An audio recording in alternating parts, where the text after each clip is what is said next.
Hello, good evening, my dear students. Welcome to my channel. In the series of 5 most expected questions from the chapter Contemporary Centers of Power, today I am going to discuss second set of questions from the same chapter, Contemporary Centers of Power. Okay. The first set I have already explained to you in my previous video. I hope you have gone through the video. If you have not, you are advised to go through to prepare this chapter. It will help you a lot. Okay. You can check the video and prepare your topics accordingly. So dear students, now I come to my next question, and the next question from the same chapter, and I'm focusing on this question, the economic relevance of ASEAN. Okay. Economic relevance of ASEAN is concerned. To understand this topic, dear students, we should not forget that ASEAN still remains principally an economic association. Children, if we have to correctly understand this topic, we will have to go back to the period of Second World War. Okay, you can see here. Okay, Second World War. This line is given to you. We start our question from here. Okay, we'll have to go back to the period of Second World War. Little knowledge is required, and I must tell you this question. The answer to this question is scattered in 3 pages in your book from 19, 20 and 21. Okay, from 19 to 21. So let me remind you, this region has suffered the economic and political consequences of repeated colonialism. You should not forget the repeated colonialism has taken place in this region. You are also affected, we are also affected. You know in which region do we reside. Okay, so consequences we all have faced here. Many efforts also have been taken to unite all these third world countries, but I am sorry to say most of them were found ineffective. Okay, so finally the Southeast Asian nations, they found an alternative by forming the association that is known as Southeast Asian nations here. Before that, you must have done about little bit about non-alignment also in your previous chapters. You have done in Indian book. Earlier we used to do in this book also, but now it is in detail in your Indian book only here, non-alignment.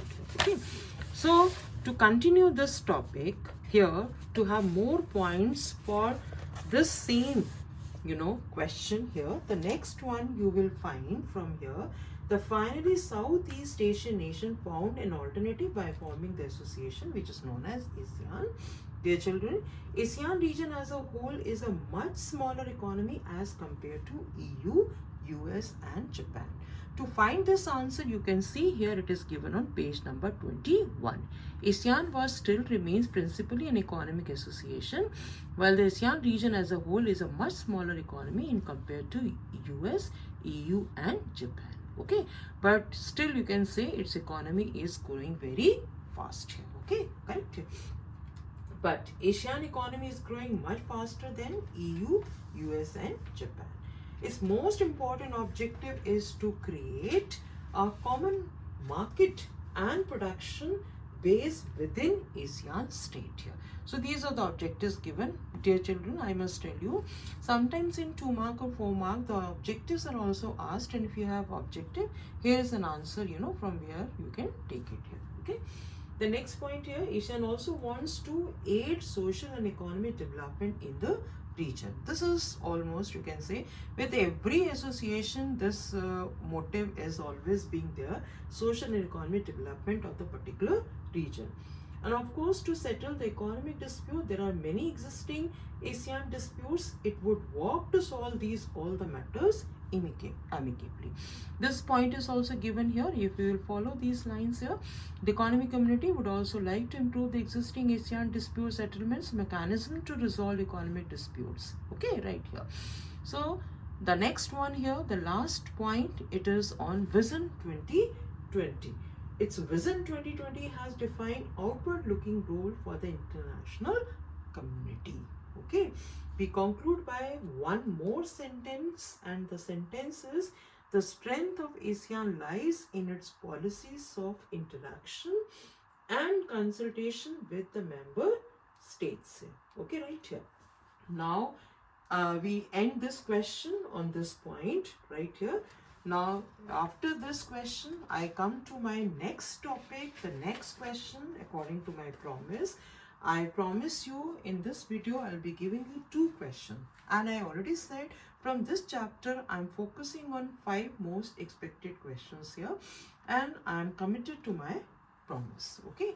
Now, the next topic which I'm covering in this video, that is China's path to economic growth. Okay, so for this also you will have to follow the same chapter, and here it is. Okay, right? So China's path to economic growth, and the topic is given in your book only. You can see the rise of Chinese economy. Rise of Chinese economy. This is the chapter, if you can see to it here. Okay, but when you start answering this question, what points you are going to focus, right here? So I'll tell you, I'll be focusing on 5 points, and these 5 points are this way. Follow my first point right here. To answer this question, again I'm repeating, the question is China's path to economic growth, and the points you need to cover to this answer here. The first point, open door policy of 1978. It is given here, open door policy. Okay, right?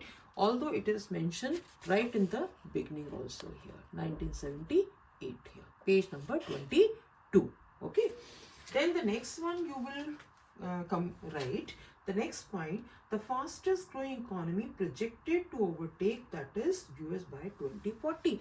It is also given here, right in the beginning only. Okay, I'm not taking anything from anywhere, but this all is given in your book, and you need to understand each and every line properly. You take out these points and your answer reaches to perfect stage here. Okay, the third point here, the driver of East Asian growth. It is also known as the driver of East Asian growth. As far the driver of East Asian growth is concerned, this point is also mentioned in your book only, right in the beginning. See here, it's given here, its economic integration into the region makes it the driver of East Asian growth here. Okay, then the next one, the fourth one, the influence of regional affairs. And after the regional affairs, its influence there, the last point here you will cover, that is the population, landmass, its resources, regional locations of China, and political influence.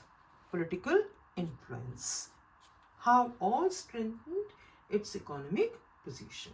Okay, so dear children, you can refer to your book from page number 22 to 23 to answer this question. Okay, now if I start reading this, these all the points you will find right in the beginning. The first point here I already said here, that is it is China's economic success since 78 has been linked to its rise as a great power.